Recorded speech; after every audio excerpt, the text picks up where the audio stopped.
វាយពីអូនចិត្តខ្លួនមានតែដបស្រាជួយដោះស្រាយបញ្ហាពេលដែលខ្ញុំយំ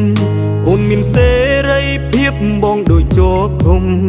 តើអូនឮសំឡេងយំបងទេអូនចាក់ចេញចោលបងទាំងមិនបានប្រាប់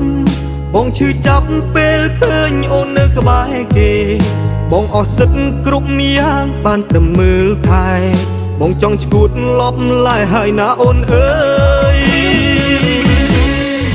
គេម្នាក់នោះអោបអូនបងអោបដបស្រា